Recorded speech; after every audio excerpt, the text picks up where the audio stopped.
Are you in position? Yeah. Ronnie. The team is posted around the hidden mountain lake. Ronnie and Maria are on the north and south sides and will make their way through the surrounding forest towards the lake, hoping to drive the creature out onto the banks. Expedition Bigfoot's strange encounter. In their Alaskan expedition, the Expedition Bigfoot crew found themselves in a dangerous position.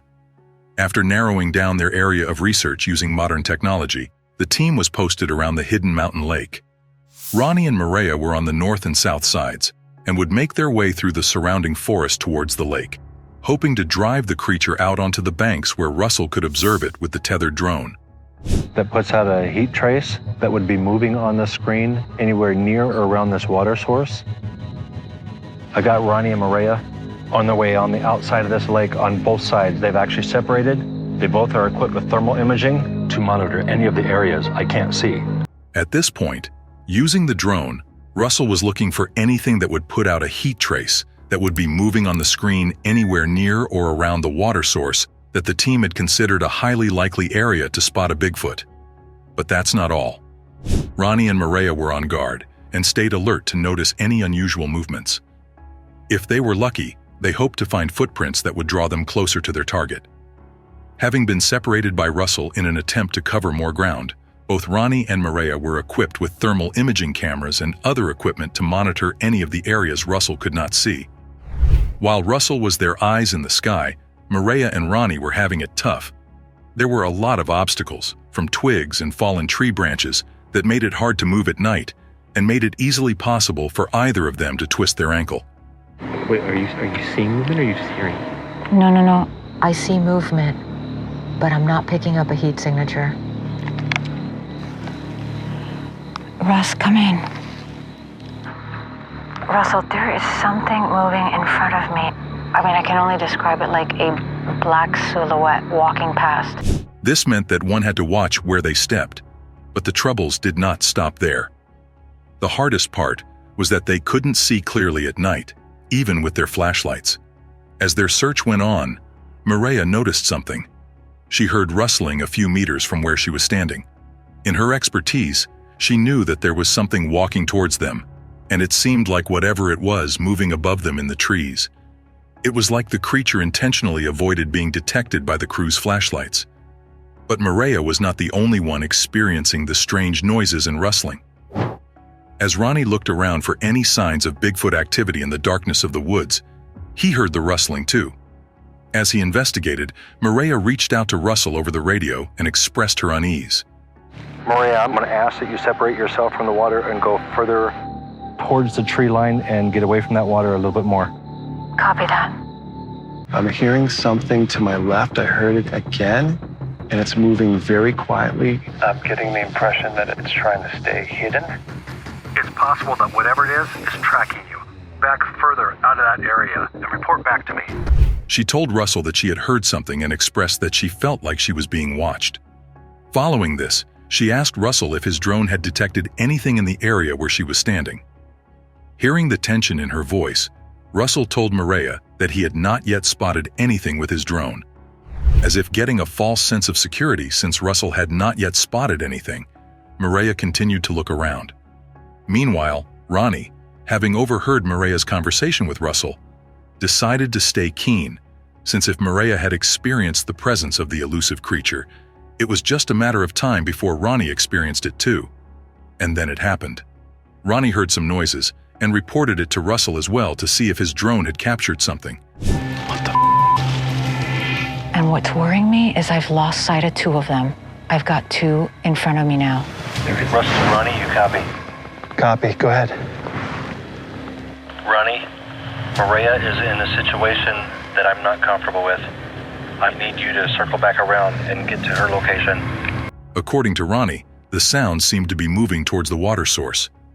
Upon hearing this, Russell became concerned about the well-being of his crew and instructed Ronnie to stay at least a few yards away from the water source since they did not know what to expect. Upon hearing Russell's warning, Ronnie decided to find a safe distance from the water source where he could observe without making direct contact with the creatures of the night. He moved a few meters from where he was standing and hid behind a huge rock as if to show whatever was hunting him that he had surrendered. After reaching behind the rock, Ronnie asked Maria if she could see him through her thermal camera, to which she responded by saying that she could see him clearly. But then Ronnie heard something. A loud breaking sound came from his right side. Hearing this, he told Maria to use her thermal camera to see what had caused the noise. And then she saw it. Just a few meters away from where Ronnie was, behind a tree, Maria saw a heat signature. It looks like... Oh my God. What? Whatever that is, it is walking across the forest. It's huge. This is the biggest heat signature I've ever seen. She could not tell whether the creature was crouching as if watching Ronnie, or it was just another creature minding its business. While the creature avoided face-to-face contact, its presence could be felt, and the entire crew could not deny it. They all felt like they were being watched by something way more intelligent than they had anticipated. Huge heat signatures directly across from me. They're walking across the forest, and it almost looks like they're poking their heads around the tree, looking in my direction. I repeat, there are multiple huge heat signatures in front of me. Maria, you're directly underneath of the canopy right now. I'm unable to see you from the sky. From a couple's terrifying experience to a man literally pooping his pants after seeing Bigfoot, these are some of the most unforgettable encounters. Couple's traumatic encounter.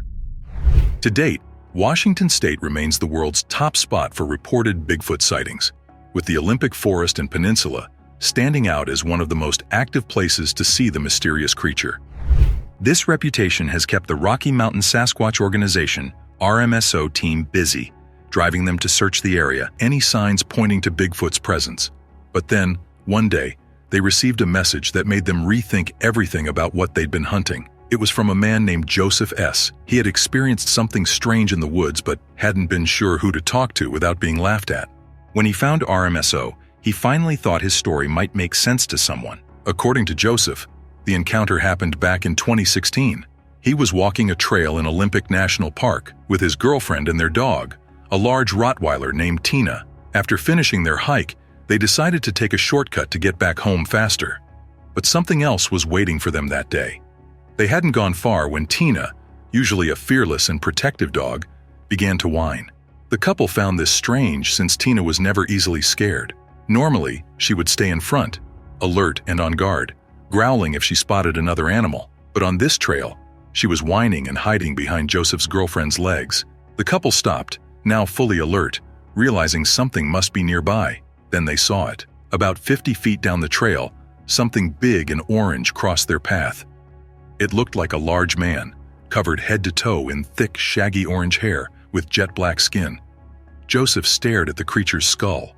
It was a weird mix between a human and a gorilla, and its face didn't look quite right. The proportions were odd. The mouth was too wide, the ears too small, and the forehead sloped forward, giving it a heavy, almost monobrow look.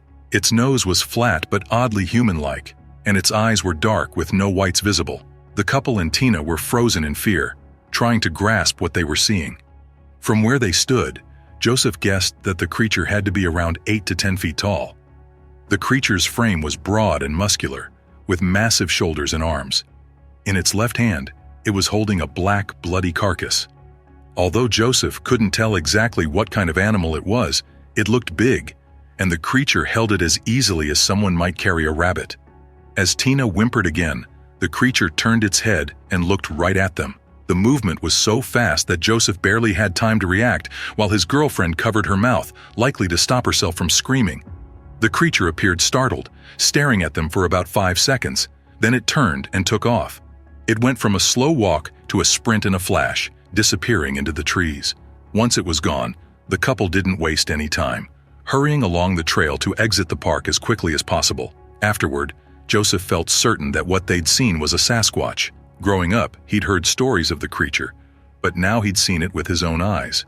When he shared his story with RMSO, they responded, agreeing that they had found similar evidence during their explorations of the Olympic Forest.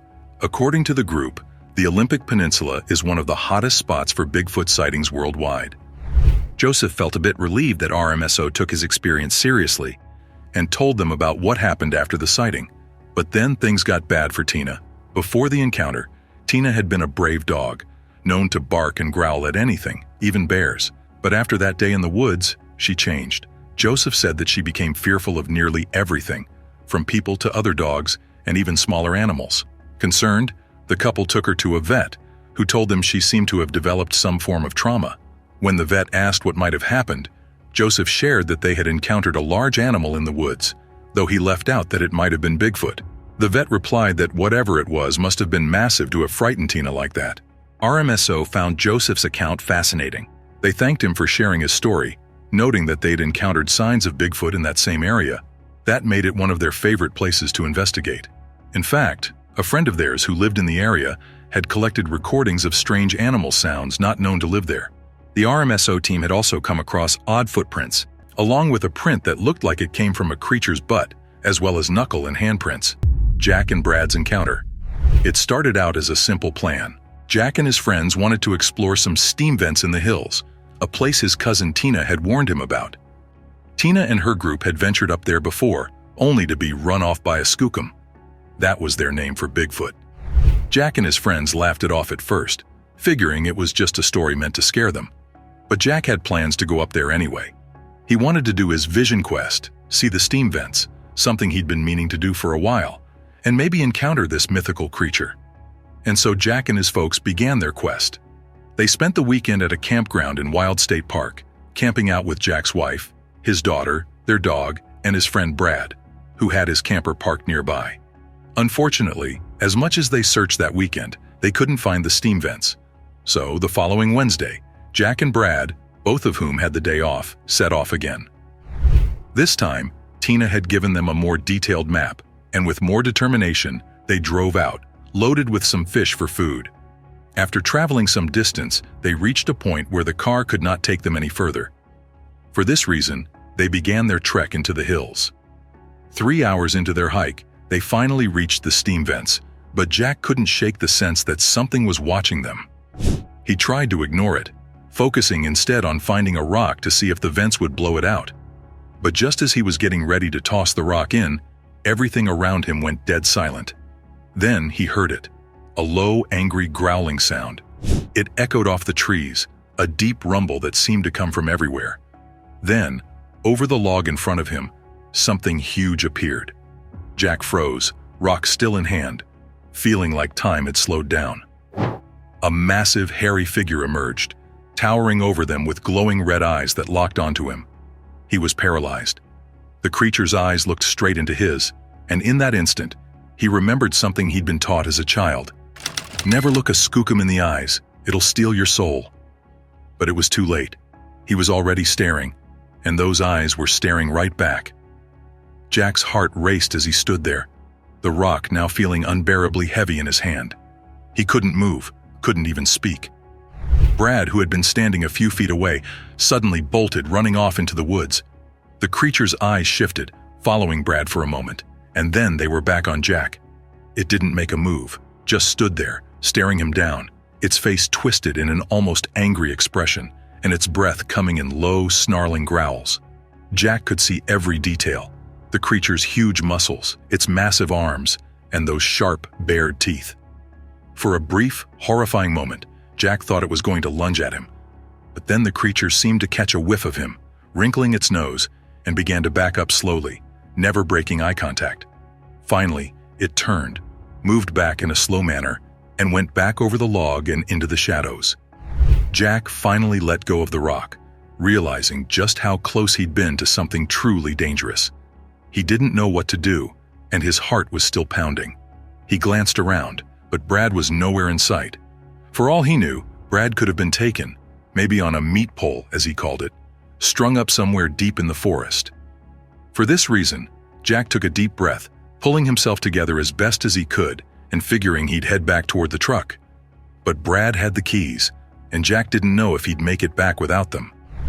Just when he thought he was safe, he heard something crashing through the trees behind him. Every snap and crackle made his heart leap, thinking the creature might have come back. Lucky for him, Brad stumbled down the hill, looking just as shaken. He didn't say much, just asked Jack if that thing was what he thought it was. They barely spoke on the drive back, too shocked to make sense of what had happened. When they got home, Jack's wife could tell something was wrong. She had known both Jack and Brad for years and saw right away that something had happened. Jack didn't hide it. He explained what had gone down. Well, he'd soiled himself. Brad confessed the same. "What makes you think I didn't crap my pants too?" he asked, laughing a little though his face was still pale. Then he added, "Someone had to tell the story." After the scary encounter, Jack wanted to stop. Call it quits with his search and never desire such a rush ever again. But the experience had ignited a strange curiosity in both of them. They started spending their weekends back in those woods, leaving little gifts for the creature. Jack even spent $1,800 on two-way radios with private channels so they could communicate without anyone else listening. They got in touch with a primate research center nearby, asking about animal behavior and trying to understand if there was some scientific explanation for what they'd seen. They began hanging bags of food in trees, just high enough that no other animals could reach them. Each time the bags would be torn apart and the food would be gone, except for one thing: squash. Whatever was taking the offerings didn't like squash. They even tried coming in from different trails, exploring other parts of the forest to see if they could pick up any more clues. One day, Jack decided to take a different route. The trail wound up through a steep draw, and as he led the way, Brad followed close behind. They had grown comfortable in the woods, but still, they were always on edge, feeling as though the creature could be watching them from somewhere nearby. At one point, Jack turned to say something to Brad, and that's when he felt a sharp, stinging pain in his leg. Looking down, he saw yellow jackets crawling up his pants, stinging him through the fabric. He tried to shake them off, but they kept coming, a swarm of angry insects all over him. At that moment, instinct took over for Jack, who began to run. As he sprinted, he started yanking his pants off to escape the stings, hoping maybe that would help get rid of the wasps clinging to his legs. It seemed like things were getting worse. Just when they thought they could catch a break, another realization hit them hard. Jack's keys, his pocket knife, a few coins, and everything else he'd had in his pockets were gone, scattered somewhere in the forest during the chaos. Without thinking, Jack told Brad they needed to go back to retrieve his stuff, even though it was getting dark and the sun was beginning to set. With stings fresh on their skin, the two headed back, their nerves on edge. They retraced their steps up the path they'd taken, following the pieces of toilet paper they'd left as markers to navigate. After walking for a while in pain, they found everything Jack had left behind except the coins. It's like someone or something had specifically chosen to take the coins and leave everything else there. To Jack and Brad, that was definitely not a good experience, but they could not stop wondering who had taken Jack's coins. Despite all the challenges and painful experiences, Jack and Brad kept going back. Their curiosity would not allow them to just ignore the possibility of encountering the creature. With time, as their quests into the woods became consistent, it started to draw attention, and soon, fish and wildlife officials became aware of their activities. They weren't happy, and they told Jack and Brad to stop leaving food in the woods, claiming that it was causing disturbances and wasn't safe for them or anyone else who might wander into the area. Reluctantly, they stopped their gifting trips, though they both knew it wouldn't be the last time they set foot in those woods. Jack's story didn't end with a tidy conclusion, but the memory of that day near the steam vents stayed with him. It was a crap-your-pants experience, as he'd call it, something that couldn't be erased from his mind. And he kept the sketches he made on a Montgomery Ward envelope with the date stamped on it, like a badge of proof. Even if no one else believed him, Jack had the memories and those few terrifying seconds staring into the red eyes of something that shouldn't exist. Over time, he shared his story here and there. It wasn't for fame or attention. It was because he felt that people should know what was out there, what he saw. Maybe he wasn't supposed to look the creature in the eyes, and maybe that's what they meant by stealing your soul. He didn't know for sure, but one thing he did know was that he'd never be able to forget that day near the steam vents or the creature with the red eyes that watched him as he stood, paralyzed with fear. While people run away from traumatic events, as terrifying as the experience was, it didn't drive Jack away. In some ways, it pulled him closer. He kept going back, even if it meant another encounter with that tall figure. He knew he'd never see the world the same way again. The woods were no longer just woods. They held something ancient and alive, lurking just beyond what most people believed. As strange as Jack's story was, it is not as creepy as the expedition Bigfoot's encounter.